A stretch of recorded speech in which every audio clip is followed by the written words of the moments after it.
गांव रामपुर में एक औरत रहती थी, सुलोचना देवी। पूरा गांव उसे जानता था एक ही नाम से, कंजूस सास।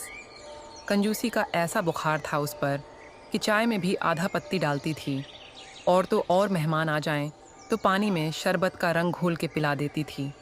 सुलोचना का एक ही सपना था, पैसे बचाओ, पैसे जोड़ो, पैसे गिनो, तभी तो जिंदगी में सुख आएगा। एक दिन सुलोचना अपने आंगन में बैठी मूंगफली छील रही थी।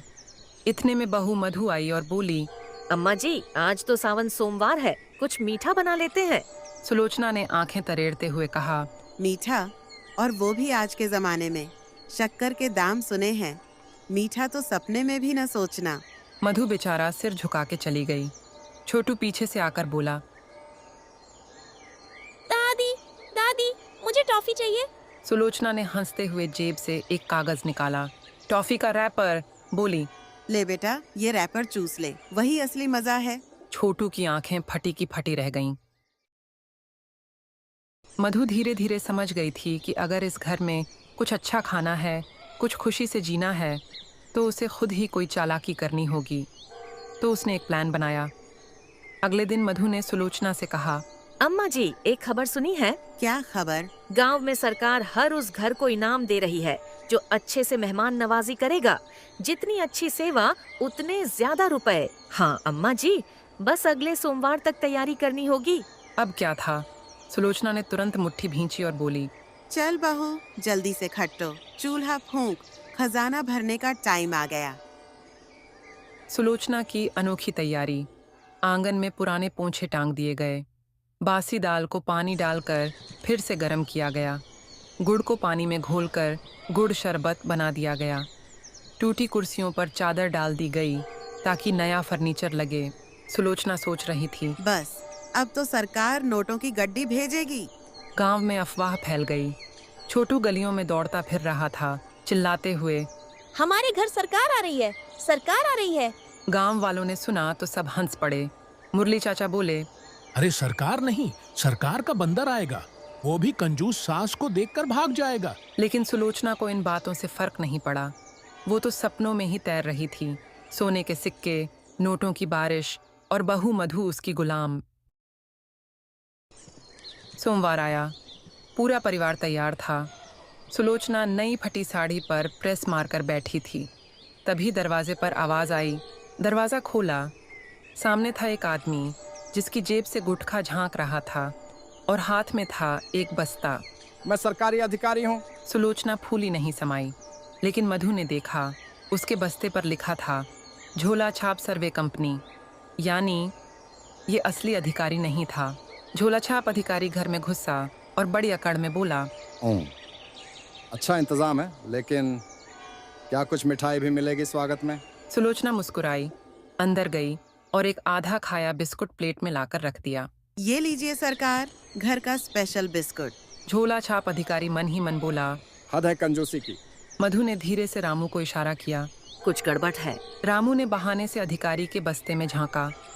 अंदर कुछ पुराने अखबार थे और 2 कटे फटे फार्म। मधु ने चुपके से पंचायत के मुखिया को खबर कर दी। मुखिया आए और उस झोला छाप अधिकारी को पकड़ लिया। अरे तू कौन सी सरकार का आदमी है? माफ करो सरकार, पेट पालने आया था। वो रोने लगा। गांव वाले हंस हंस कर लोटपोट हो गए। सुलोचना शर्म से पानी पानी हो गई, लेकिन सुलोचना हार मानने वाली नहीं थी। कोई बात नहीं बहू, असली सरकार आएगी, मैं तो करोड़पति बनकर रहूंगी।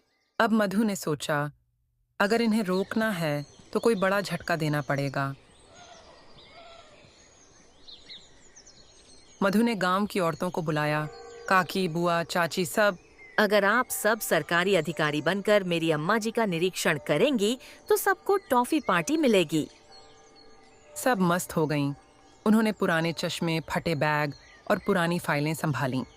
अगले दिन सरकारी निरीक्षण टीम पहुंची, लेकिन ये थीं गांव की महिलाएं। कोई चश्मा नीचे लटकाए पूछ रही थी, दादी जी टॉयलेट कहाँ है? कोई फाइल लहरा रही थी, आपके घर में कितने बर्तन हैं, रजिस्टर में लिखो।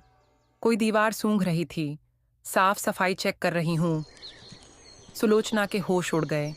बहू, ये तो बड़ी खतरनाक अधिकारी हैं, जल्दी सेवा कर। हमें गर्मा गर्म जलेबी चाहिए और साथ में रसगुल्ले भी। सुलोचना का मुंह खुला का खुला रह गया। अचानक एक औरत चिल्लाई, दादी जी, हमें इनाम नहीं, टॉफी चाहिए। सुलोचना की आंखें फटी रह गईं। क्या टॉफी? अब मधु ने सच्चाई बताई। अम्मा जी, ये सब गांव की औरतें हैं। असली अधिकारी तो दिल से सेवा करने वालों के घर आते हैं, दिखावा करने वालों के नहीं। गांव वाले भी हंसते हुए इकट्ठा हो गए। सुलोचना शर्म से पानी पानी हो गई।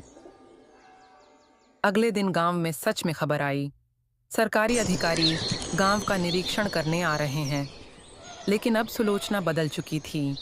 बहू, अब की बार सच्चे दिल से सेवा करेंगे। जो होगा दिल से होगा। घर में सफाई हुई, चूल्हा सजा, असली पकवान बनाए गए, दाल, रोटी, सब्जी और प्यार से बनी खीर। असली सरकारी अधिकारी आए। उन्होंने देखा सीधा सादा घर, स्वादिष्ट खाना और परिवार का आत्मीय स्वागत। अधिकारी खुश हो गए। गांव को आदर्श गांव का अवार्ड मिलेगा और सुलोचना देवी को सच्ची सेवा का सम्मान मिलेगा। गांव में तालियों की गड़गड़ाहट गूंज उठी। छोटू ने दौड़कर दादी को गले लगा लिया। अब दादी कंजूस नहीं रहीं, अब तो दादी सुपर दादी बन गईं। सुलोचना मुस्कुराई, आंखें भर आईं। उसे अब समझ आ गया था, पैसे से नहीं, दिल से कमाई होती है असली इज्जत। कहानी अच्छी लगी हो तो लाइक करें और चैनल को सब्सक्राइब करें, जिससे हमारी नई नई कहानियों की नोटिफिकेशन आपको मिलती रहे। धन्यवाद।